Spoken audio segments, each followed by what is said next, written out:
On that note, I'm going to transition things over to my friend Bill. I've been super impressed with Bill. He's the host of Catching Up to Fi. His co-host is on as well, Jackie. And they launched the show in February 2023. And I think at this point now they're averaging over 40,000 downloads a month. And I know he credits his vibrant Facebook group as fueling a lot of that, and probably at large, just the podcast community that's doing a lot of support behind it. So, Bill, kind of teed you up there, but Mike's all yours now. Okay, let me share my screen and get to the presentation. Okay, let me put it in. Give me 1 second.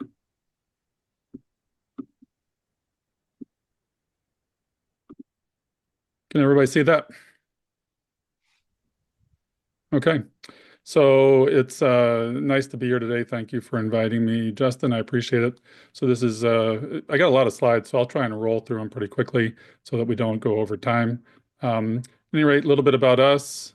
I do have a co-host today, Jackie Kaminskowski, with us. Our demographic is sort of late starters to financial independence, and she was a late starter. There you can see her sort of brief story. I'll just let you look at that. And then as far as I go, I started late at 50. I'm a practicing emergency physician. In comparison to Jackie, a high income earner, and I got twin boys. Now it takes, there's Becky Heptig. She was our original co-host. She, bootstrapped this with me for the first 40 episodes or so, and she's now an alumnus. It did not start this way. It was bootstrapped, but now we have a bit of a team, and Dinah Falk does our social media.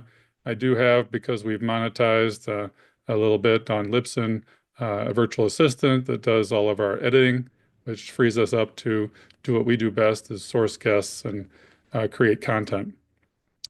We also have somebody that's going to be coming on to help us with a newsletter, which we'll talk about as one of the ways to engage with your audience. And Jesse Kramer does a great job with that. I would recommend you look at his newsletter because it's fantastic. Okay, I need to go to this so I can see everything. Okay, why did we have a podcast for late starters? In the FI space, no one was serving this audience. We niched down and we were lauded for addressing an audience that we think are the silent generation of late starters, the average American late starters to financial independence, and nobody was talking to them, which really helped in podcast growth. So we had talked to many others in the same boat as us, and we were encouraged and supported in this idea by a lot of big people in the space. At first, maybe like a lot of you, the plan was to do like 10 episodes for fun, and quickly we realized that there was a need, and we need to be consistent. So here's the community and podcast growth that we've seen. Back in February 2023, we were, averaging very few downloads a month. And then within a year, we reached almost 40,000. And our Facebook group grew concomitantly from zero in December of 2022 to about 10,000 a year later. And currently we're around 17,000. And our podcast growth has leveled off. We have 5,000 true fans because we see about 5 to 6,000 downloads in the first 7 days. We use Libsyn as a host and Facebook as our primary engagement platform. I want to show you some of our demographics real quick. This is our media kit to sort of give to sponsors, our introduction, but some of our guests. This is our audience, which I think is important to know. Who is your avatar? Who is the person, the one person you're talking to?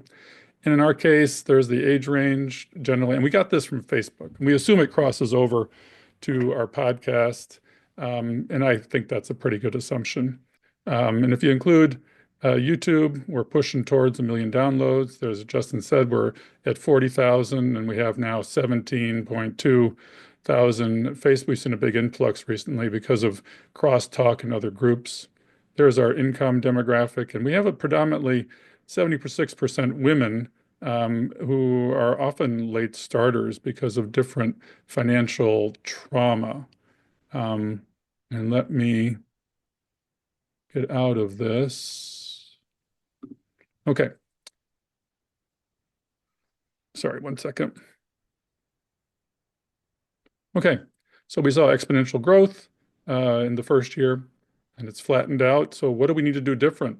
How do we iterate? And that's what Jackie and I are talking about, sort of how do we grow this further? Because there's a massive audience out there that was somehow not reaching outside of our bubble. The big questions that you guys had that Justin shared with me are how to decide where to focus your efforts, and we focus on Facebook. And you say, I barely have time for my podcast, let alone social media. I think it's an overwhelming environment. And I think building a community wherever your audience sits is really important, if it's Instagram or Facebook. And I think Facebook's easier because you can have conversations. You can go to Discord, but we'll get to that. How do you keep your audience engaged between episodes? That was another pain point. How do you promote your podcast without being spammy? And strategies to attract Facebook members, how to turn followers into podcast subscribers and advocates, and how do you keep your Facebook group thriving? So, as I mentioned before, you got to define your audience before launch. It's really important. And niching down to sort of a micro niche within the bigger space that you're in will help you because there are going to be people that live in your micro niche. There will be 1,000 true fans, as Jesse mentioned, in that micro niche. You have to be clear who your podcast is for, and you have to tailor your high quality content, good audio, good stories, because a story is what makes the world go round, as what Brad Barrett says in our space, and tailor it to their interest, not yours. Um, Encourage engagement in every episode. You got to ask questions, encourage responses, and create a two-way street. Have call to actions, in every episode. Please join our Facebook group, put it in the show notes. And then shout outs to listener comments and questions. And we use SpeakPipe to get people to record voice messages, and we'll put their voices out there so that the rest of the audience knows they're being heard. We create a central community hub. Ours is Facebook. There are obviously others. I think Facebook is the easiest to set up a private Facebook group and where people feel safe. And you got to have a good moderator crew to get rid of the bots, the spam, and all that. And you can leverage social media anywhere, as you guys mentioned. I think video is really important. And as you saw, we have a social media person that volunteers. Don't pay her. She's just passionate about the project. So that's possible if you want it to be. Polls in your Facebook group, and then you can offer behind the scenes content as well. Sometimes webinars like this are a really good idea to use. And then, I'm not a big fan of Twitter, so let's just pass by that. Your email list and newsletter, we're just developing that now to sort of iterate and grow the show. We have 1,000 people from our website that we've garnered into our email list, and that grows when people go to the website. And I don't find that websites of podcasts are really helpful for engagement. It's like a business card placeholder, but people can go there and reach out to you. They're mostly going to listen. You got to share your listener stories, and then like Jesse does, Q&A sessions where he has listeners. He has a Q&A episode every so often, which I find fascinating and very useful. I think hosting live events like this is really good, and we do that through our Facebook group. We'll have at times a book club where even the author comes on to discuss the book with some of the audience, and folks will do Facebook Lives. We partner with others who have been guests on the show, have their own platforms, and are doing webinars that they offer free to our audience. And then we just use our platform in Facebook to promote them. They're not really competition, they're collaborators. And I firmly believe that. That is a really important thing to do. You can do live streams on YouTube. Stacking Benjamins does a real good job of this. Jesse's on those a lot. He's everywhere. And then, Instagram posts to sort of just short ones to prompt your audience to, be interested in what you're doing. We talked about virtual or in-person meetups. In-person meetups have been very good to us. We piggyback on other conferences that we're going to and create meetups for other creators and people in our community that want to, you know, find out who we are and meet us as people, not just as voices. So collaborate and cross promote, partner with other podcasts, get on those podcasts.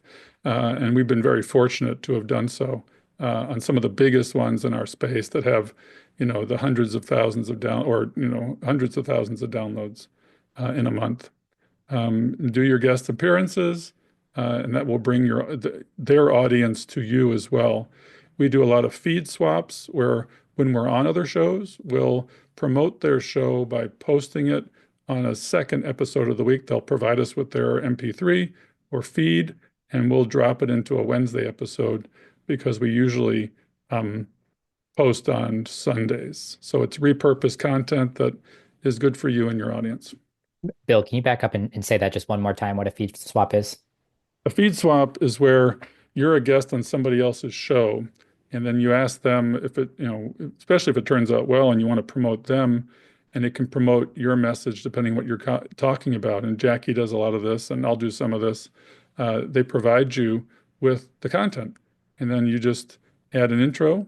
You can even, put in your ad markers in this and roll it as your own content. And it's good for both people. It's good for the podcast and maybe a smaller podcast, and it's good for you. You have to gamify things. You can, just like Justin does, do polls or run contests or giveaways of a book of one of the guests that you have. Facebook allows you to reward community members with shout outs or even exclusive content. It will prompt you, if you allow it to say these members have been, your main commenters recently, and it makes it automatic and easy to say, these three guys have really been helping us out. Thank you. We also have an automated welcome to our new members through Facebook. Every 200 members that we get, they all get welcomed, and we encourage them to post a picture and their story, which some of them do, and I think they appreciate it. You have to monetize thoughtfully to not throw your audience off. We use Libsyn ads, and we also solicit our own sponsors that follow our values, which actually provide them with content and resources for them to use. We, don't see a lot of revenue from Buy Me a Coffee, which is what we use to have them donate to the show, but people do because they feel moved by what the content is. So you got to be consistent. That's really critical weekly for us. Authentic. You have to be yourself. You have to be vulnerable because vulnerability builds trust. And when your audience trusts you, they're going to show up every week. Take your audience on a journey. It's not static. It's really, where do we want to go? And again, I can't tell you how much stories play a role in what we do. We have late starters on the show that have done their first podcast. We have experts in our space that are on the show. We're fortunate to, be big enough to reach out to them. But even when we were small, they did. And, we've had some real luminaries in our space on the show because they're willing to volunteer their time to get the message out to our audience. I'm a big fan of having a co-host.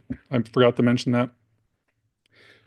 Because our demographic is a lot of women, and there's a minority component. Jackie brings, and she's a CFP in the space, a certified financial planner. So she brings our show, a lot of credibility, let's say. And I'm sort of the vision, and can be the numbers at times where we need that. Make them feel heard, avoid talking in an echo chamber and talking to yourself. This is what you're after. I just want to play something for you. Jambo, Catching Up to Five podcast community. I am a 38-year-old first-generation African immigrant, and discovering this podcast at the very beginning of my journey to financial independence has been a total game changer. I expected that it would be a great resource to introduce me to terminologies and concepts of the personal finance world, but was pleasantly surprised by the compassion, support, and non-judgment of the hosts and the community that they have created. I have listened to every single one of their 122 episodes, all the while taking lots of notes and forwarding along countless episodes to family and friends. If you're like me and just found out what FI means, this podcast is a great place to start and guide you through your journey. I'll forever be grateful to Bill, Jackie, and Becky, and all the incredible guest speakers that they have had on this podcast. I think that speaks for itself. That was a killer testimonial. And and what happened was she said that in Facebook, and I asked her to go record it so we could put it on the show. Um, so how do you decide where to focus your efforts? I barely have time for my podcast, let alone social media. Pick one thing, pick pick one place to work. And for us, it was a Facebook community. Try and build community first prior to your launch. If you can all reach out, network, go to conferences, reach out to people in your space that have maybe bigger audiences. And if you can, build a team that's maybe passionate about what you're doing. I think a co-host is a great resource because we all have different circles of people around us, and that, or the guests will help with that too, because they'll have large platforms. A guest co-host is one way you can do it, where, if you're the voice, great, but bring somebody in that will help you talk to somebody that may have a different perspective. And you can do a community episode where, you invite your audience to come on and talk about a topic with you. And it may be their first podcast, and that will mean a lot to them and to your audience. How do you keep your audience engaged between episodes? Ours is a Facebook community. Jesse's is a newsletter. I'm sure the rest of you had other ideas, but I just had a few suggestions. How do you promote your podcast without being spammy? Get on other shows with larger audiences and collaborate with your competition. And then there's self-promo Wednesdays or other days in other Facebook communities. And I actively post our most recent content there because I'm following these communities. And then people organically say, when somebody has a post that says, I'm a late starter, what do I do? They say, go listen to Catching Up to Fi. Strategies to attract Facebook members, self-promote as these in days and other groups. And then there's been groups of 250,000 that have given us a shout out, called Grown and Flown was one of them. And we'll have bursts of, and then you got to have a crew of moderators because it's really important to protect your community, allowing them to be vulnerable and telling their stories, especially as you get a bigger community. The organic growth. How do you turn your followers into podcast subscribers and advocates? You can use social media to draw interest to your Facebook group, which I think that's really, to me, the utility of the other social media is, come to our Facebook group. That's where it happens. That's where the magic happens. And you can use other forms of this as well. How do you keep it thriving? Schedule regular threads. We have a daily thread every 7 days a week. We have people that host the thread that will answer people's questions. We have a Daddy Nord's thread. We have an Uncle Frank thread. They're both geniuses in the space, and they're willing to spend their time managing a thread. And we have a post every Monday that's like, what's your money thought this week? And or what goal have you achieved? All right. These are some of the big guests we've had on the show. That's how we do our thumbnails, and our social media person does this for us. They're very engaging. When I first started, it was just our logo. And we use these on YouTube too. So that's my presentation. I think I've managed to do it in time. So hopefully that wasn't too much too fast, but here's how you connect with us. Nice. Let's leave that up for a second, Bill. So